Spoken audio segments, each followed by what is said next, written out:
It's Kellen. And today, you guys, are you in to go on a treat through Netflix is how I found Raymond Gordon, but he has been doing his thing way before Netflix found him. He is a top-notch florist. You can see his show, The Big Flower Fight, on Netflix right now. It's fresh, it's new, and I promise you, you won't see another one of him. How are you doing, brother? I'm great. Thank you for having me. Well, thank you for coming on. I'm sitting here in my kitchen. I'm doing something. My family, we just finished eating dinner. The girls I have two daughters and my wife, they're watching something, and they're like, come here and watch this. And I'm like, oh, another one of those shows. And then I see you, and I see you, Chantel, I believe it is. Chanel. I see her on, and I'm like, hold on, okay, I'll watch. This brother is doing something different.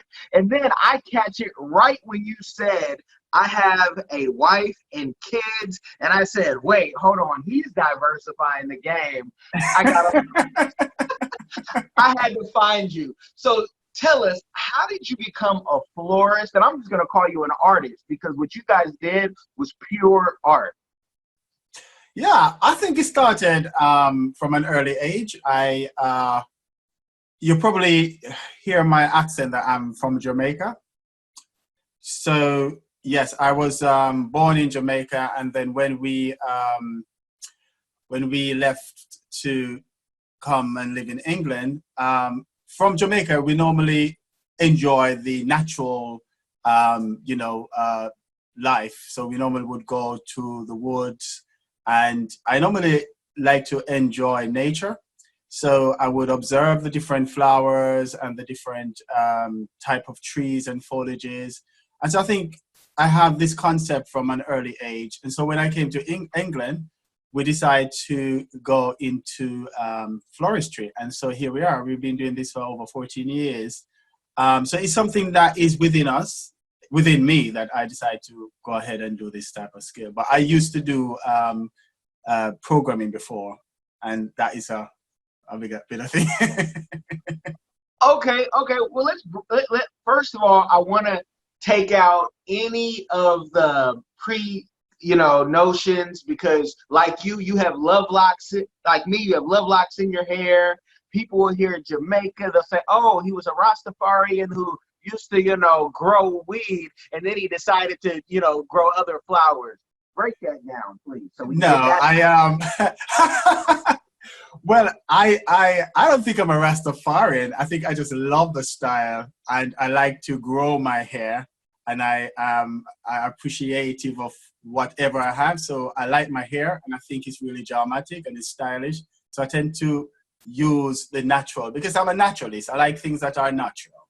So it's not that I'm a Rastafari, just like how people say, okay, you're a Rastafari, so you basically have to grow weed and all of that. So I think it's not just in the way that I tend to look that people tend to have an opinion of it, but it also happened even being a florist. It's just like, oh my God, you're a man, but you're a florist, and you're a straight man, but you're a florist, and it is very confusing. So this is just to say, you can be whatever you want to be, and don't allow society to stop you from being creative. And are you ITAL? Because people will say, "Oh, okay, he's a naturalist, minimalist, this, that." Are you? Do you eat an idle diet? Yes, I'm a. I think they have different names for it. People say, "Okay, you're a vegan," but I think I'm more than a vegan. I tend to be plant-based, so I only eat plant-based foods. Okay, so you are really one with nature, just given the background. What part of Jamaica are you from? We're from a place, it's St. Anne. St. Anne's. It's a nice little, it's in the Dry Harbor Mountain in Jamaica. So it's called Cascade St. Anne. Yes, my wife and I, we love Jamaica. She says she's from West Africa. She's like, it reminds me of Africa, and St. Anne is not a place that all tourists go. Usually it's only Mobay, or they'll go maybe to, a Negril, or Negril, King. yeah, of course, yeah. Yeah, but I like getting lost in what I call real Jamaica, because people go to Jamaica, think they go to Jamaica because they went to the resort, but they didn't see Jamaica. They didn't, Oh see. yeah, you need to go up in the hills and go all around and you see what real Jamaica is. Very lovely people, loving, kind, thoughtful, creative, in every way. Put us on the track and field, we master it. Put it everywhere, we master it, and we're good. Even in being a florist. So I want you to take the audience. You come to the UK, and much love to the UK. I love the city of London. I have a London. I love the city so much. I have a London and a Sydney. But how do you start your business? Because coming as an immigrant, it's not like, you were given any money to start this business. How do you start in doing this and breaking down the barriers of a florist of all things? I'm sure if you went to a bank, they said, wait, you want to be a florist? Okay. Funny enough, my wife and I, at that time, we were married before, so we had a house. And so what we decided to do is to remortgage the house. And basically, we took out money from our money in the house. And so we saw a shop that was going. And so we bought the shop and decided to turn it into a florist.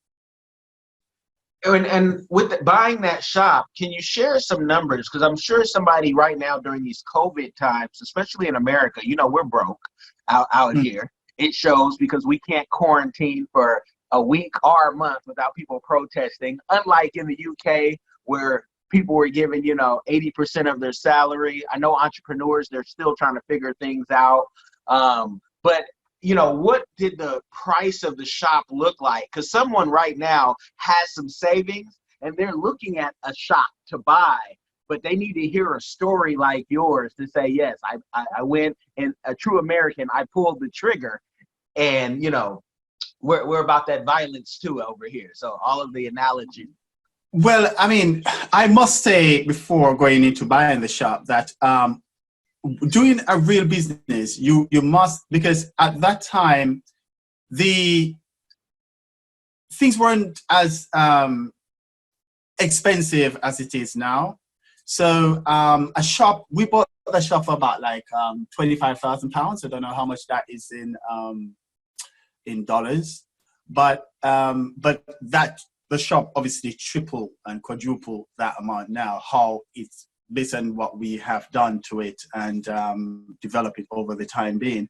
But to start out a business, I think one need to first, because doing floristry, I think if you have like a garage or you have a spare room and you have social media, which you can actually take some photos, you can make up arrangements, or I would say go and find someone to learn from if you realize you're not that creative.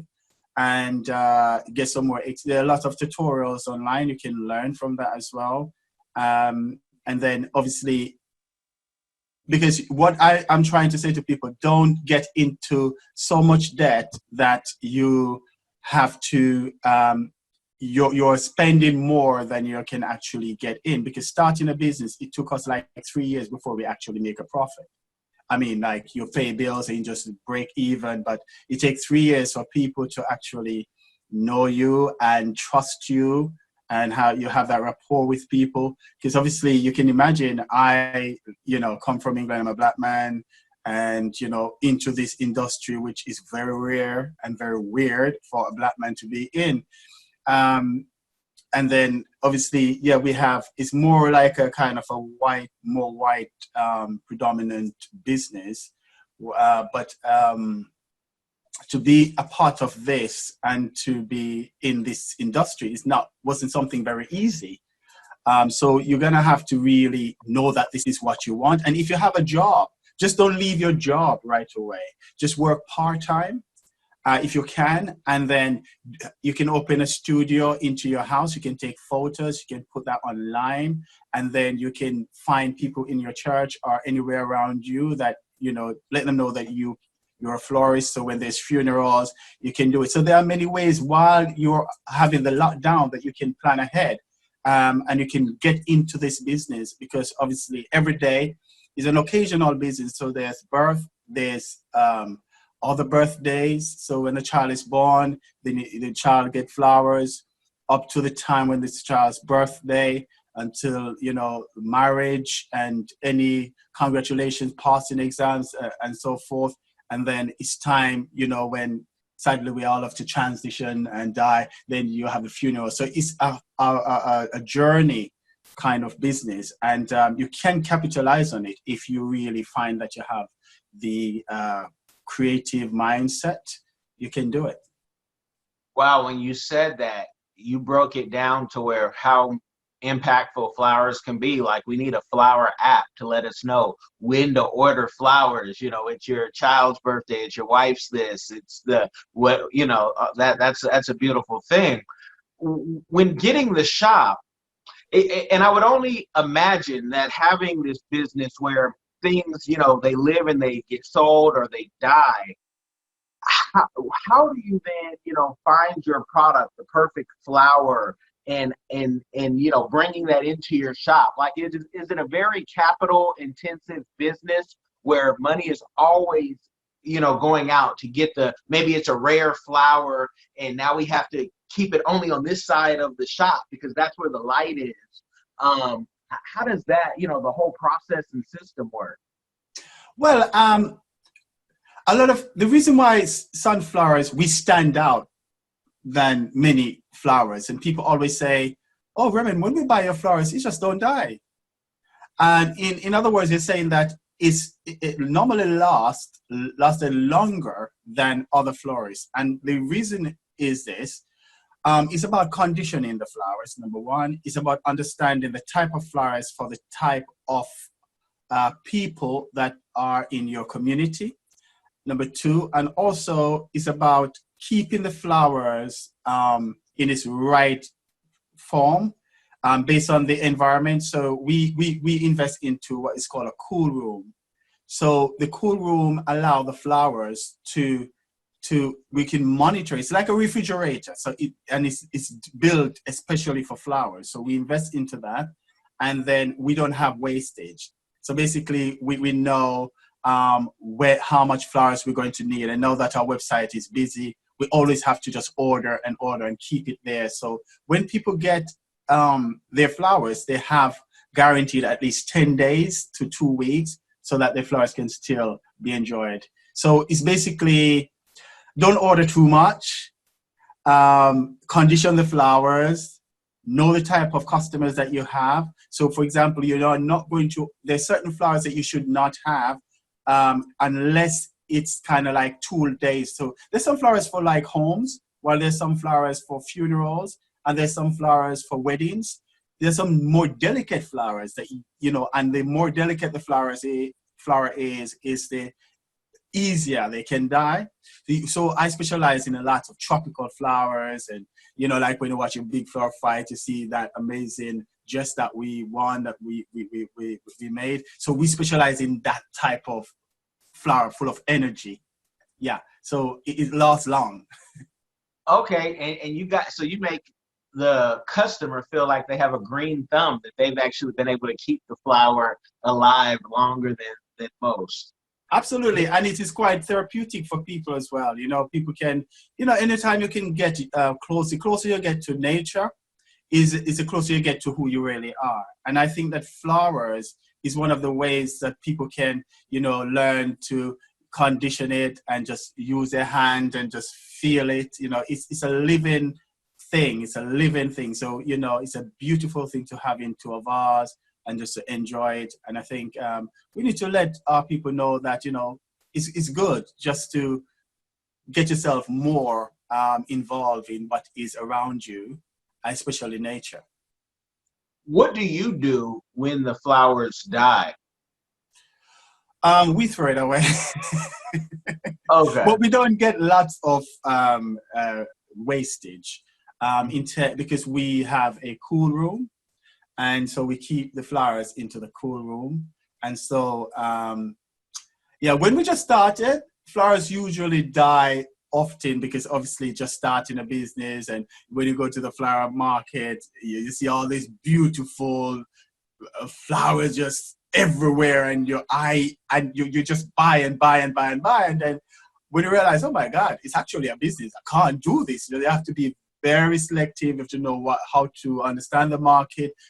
You have to understand who are your clients, what type of flowers they want. So sometimes you can learn if you ask experts, but sometimes you will learn based on your mistakes. And I did learn from our mistakes by just buying flowers, and then a lot of them got, were perished, and so we made lost, and then now we invest into the cool room, and now we don't have any loss. We don't have no flowers dying us. We use up completely everything. And I appreciate that answer. And I ask that because, being a young man, when you give a woman flowers, women would save them. I'm talking about a real young man. And they'd say, I'm going to make a perfume out of this. And I'm like, really? And here I am. I don't know anything about, perfume or flowers, just doing a nice gesture. But I was just wondering, as a florist, if there's a way to recycle the flowers and, do something artistic with the petals. Since you guys had the, hit show on Netflix. And yeah, you seem like a creative person. Yeah, well, they're fragrance. They're flowers that are, you call them scented flowers. So if you have a pen, people can write it down. It's called, one of them called freesiers. Those are really nice, a freesier. And also my favorite foliage flower is called eucalyptus. I love that, especially the baby eucalyptus. That one it smells so nice, and it has this natural fragrance that you can get it all year round. The thing about the eucalyptus is that you can actually, when you get it, so if you go into a shop and you need some flowers, you can say, can I have some eucalyptus? And you can buy a bunch of eucalyptus. And then what you do when the eucalyptus, you can see it change color, like it's dying. Don't throw it away. Just turn it on its head, turn it down, tie it and hang it somewhere in your garage or somewhere where you can see the sun. And then that will keep it into a dried floral arrangement. Wow. And how long will that last? Forever. Really? Yes. Oh, well, that's enough game. You guys are about to, I keep my pen on me in my paper, but okay. I think my house outside for the next house with the pool is gonna smell like eucalyptus outside all over, because I now know how to keep that together. That's a beautiful thing, and you have a whole nother business in you, sir. That's beautiful. Beautiful, beautiful. Thank you. A lot of people will see, and they get nervous when trying to start a business, and they'll either order too much or they won't order enough. And we see that, worldwide. Which one were you, or how did you avoid any of that? Well, as you know, sometimes it's about experience. I mean, it's better because the thing about it's very trickery. It's tempting. It's very tempting because the fact that you get into floristry is because you love nature and you love flowers and they're beautiful. So that is one tempting thing. But when you start to go to the market and you see all these beautiful flowers and the way in which they order, so you order 1 by 10, 1 by 20, and you say, oh my God, it's so beautiful, 1 by 50, and you get all these flowers, and it does add up to a lot of money. So I think you have to understand the business. You first have to have clients, because flowers are perishable things. They're perishable. So if you don't have clients and you're ordering these flowers, you're going to lose money just because you love them. So what you have to do is to make sure that instead of going into your business and you're going to have all these overheads, and start at home, start something on the website, build up your clientele. And so you can phone them, you can know when their birthday is coming, you can know when their anniversary is coming. And you can even send flowers to letterbox. There are many things that you can do if you don't have a job and you love flowers. You can do letterbox flowers. You can, and sometimes letterbox flowers is not a lot you can use. You can use like 3 roses, and you can send it. I don't know how the postal system is in the US, but I know the postal system in the UK, you can use a flat box and they just, deliver it through your postman, and they just deliver it through so you can measure the box that is in the US, and then you can know what type of flowers to put in there. And it's something that you can have constantly. So there are many business opportunities that you can do. Oh, yes. And, everything that, Europe does, the UK has mirrored. So we can definitely do that. And what a lot of people will see you on TV. And, the misconception is, wow, this person's on TV. They've made it. They're rich. They have an agent. They have a manager, whatnot. How did you get on this show, and how has it changed your business and even your personal life?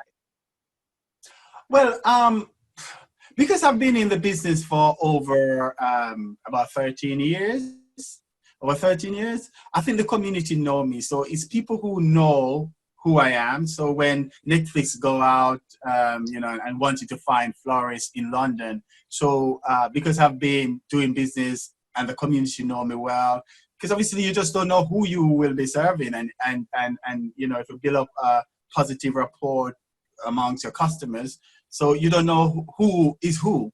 And so Chanel came in the shop and said, Raymond, there is a show on. Would you want to be on it? I said, okay, calm down. What is it? And she said, okay. So Netflix. So Chanel has been on television before.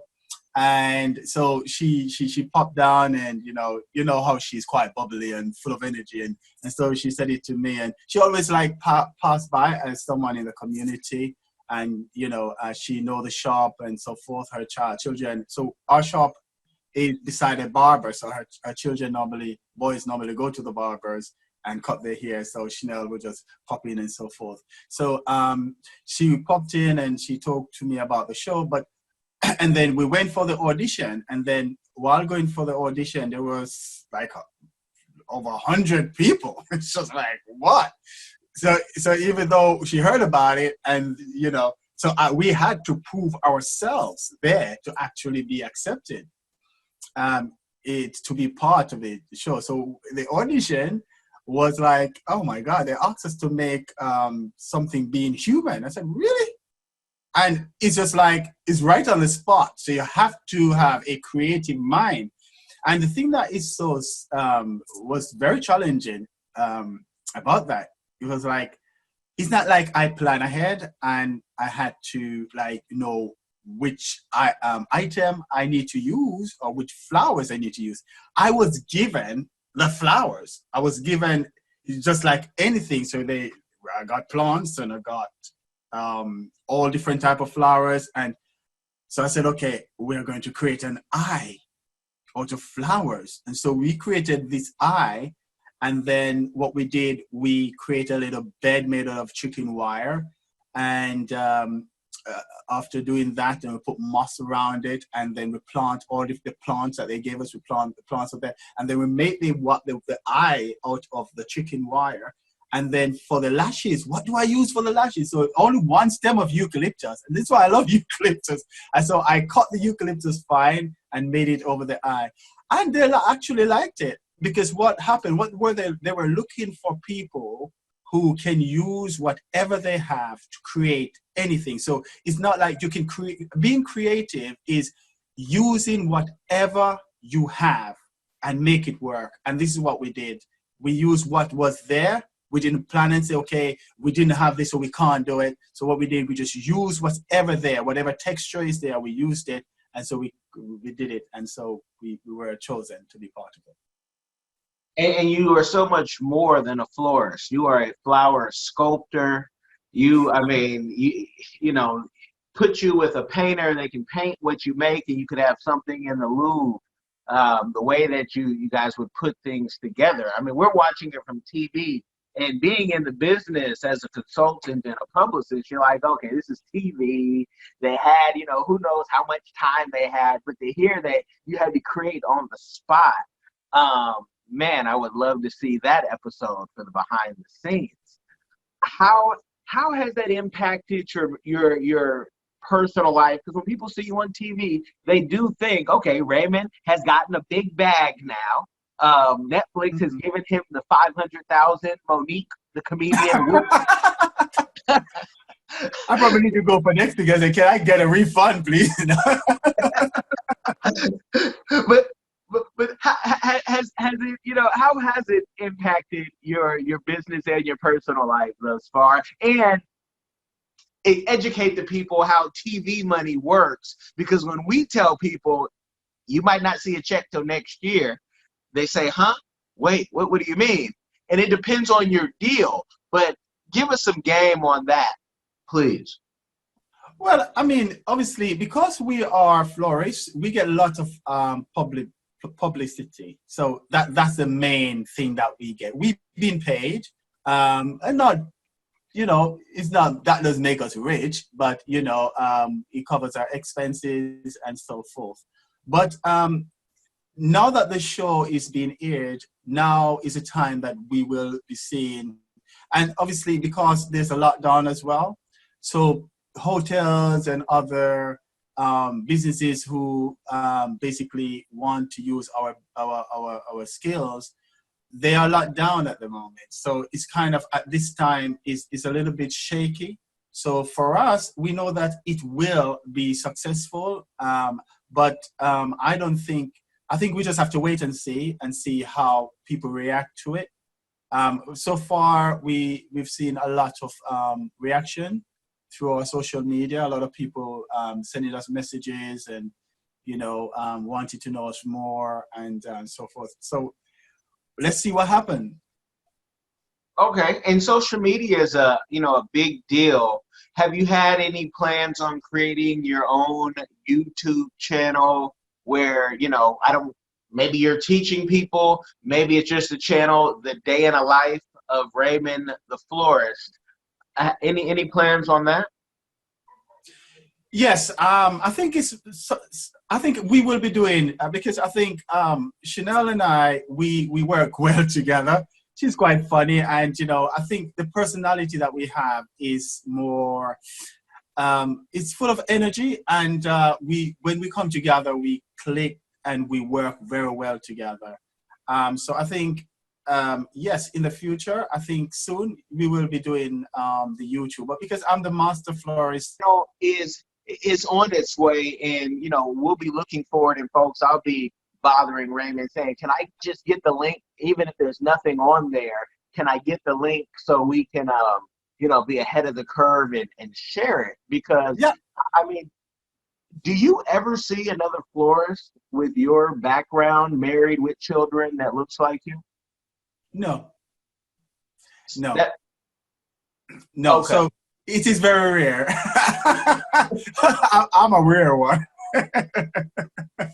And one of these things that I think needs to be said as well, because a lot of florists, as male, they tend to be like they are gay or so forth, and I think there's a lot of men that they feel like they have this skill, they have this creativity with them, but they're straight, and it's kind of like they feel kind of in a box that they can't express themselves in a creative art or in fashion or all of these things without being stereotyped that you are this type of person. And I think it's wrong, because because I'm sure we are very creative people, and I'm sure there's a lot of men like me who have this creative mindset and want to explore it, but they feel that they're going to be judged by society. And I think they should not let that stop them from doing what they really want to do. And I'm saying I done it. I'm a married man with children, right? I am a straight man and I enjoy it. And it's also hard work. Doing floristry is not like they put in a box a woman's work where you have to go to the market. You have to lift up boxes. You have to climb a ladder to do installation. You have to do a lot of hard work. So I think the stereotype should really leave people's mind, and it's something that we can do if we put our minds into it and not allow society to stop us. No, that's great. With the florist, is the goal for you to say, I want to have this one shop, or do I want to have many shops, or do I want to even be, the wholesaler and have my own, farm, ranch, whatever you will call it? What's your, goal? Well, most florists come from Kenya, from Africa. Believe it or not, people think that it come from Holland, but it's not. It's Kenya. You get most flowers. So if you want to invest into flowers as a man of color, you have the land in Africa. You can go there, and that's another page that you can do if that's something you want to do. Also, if you have a link, you can actually sell it as a wholesale to the wholesale, from the farm to the wholesale, or you can have your own wholesale after you've done your marketing and know who you need to sell your product to. So that's another part of business. But doing multi-business in this thing, I think, because you have florists that is just wedding florists. You have florists that deals with topiary. And you have florists that just deal with flowers and for all occasion, hotels. So we do like corporate work. We work for hotels. We do parties. We do all different things. We do for every occasion, because we have a shop.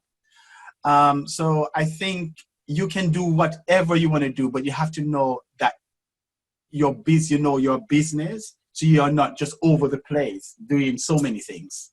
Just set your mind to one thing, but there are many elements to the whole floristry industry. Okay. And where do you see yourself going, or what's your goal that you want to do? Well, I would like to.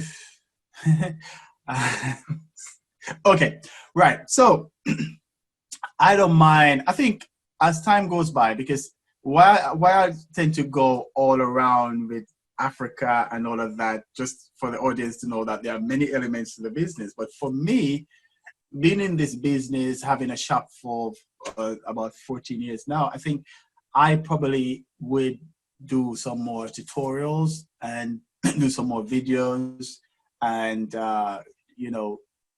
go to seminars and just teach on it more and, do more weddings in private hotels or different areas, because the shop work can take a lot out of you. It's a lot of work there. Opening other shops, yes, it's a lot of work. For example, you have to be careful because we're in London and the expense is very high to have a shop in London. So you have to be careful what you do opening other shop. But because now you have the internet, so the internet itself is a shop. So you can work from home, and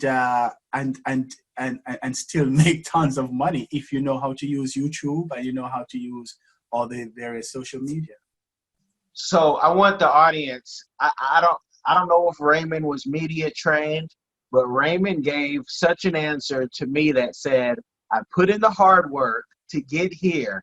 Now let me be the face. Let me be Raymond Gordon Flowers, known worldwide, kind of like Trump does with hotels. And let me go around, give my speeches, get my money, and you can bring me on TV. But managing people it's a hard job where people say they want to do business until it is all on them and you have to do every single part. And then you really want to find somebody to do that part. And so I totally get it. What is your community give back that you are doing or that you want to do in the future? Well, I think it's always best because I feel that you have not lived until somebody you're living through somebody else. so I think it's good to give back to the community. We have schools that come to us in the and children. We teach a lot of students how to be a florist as well.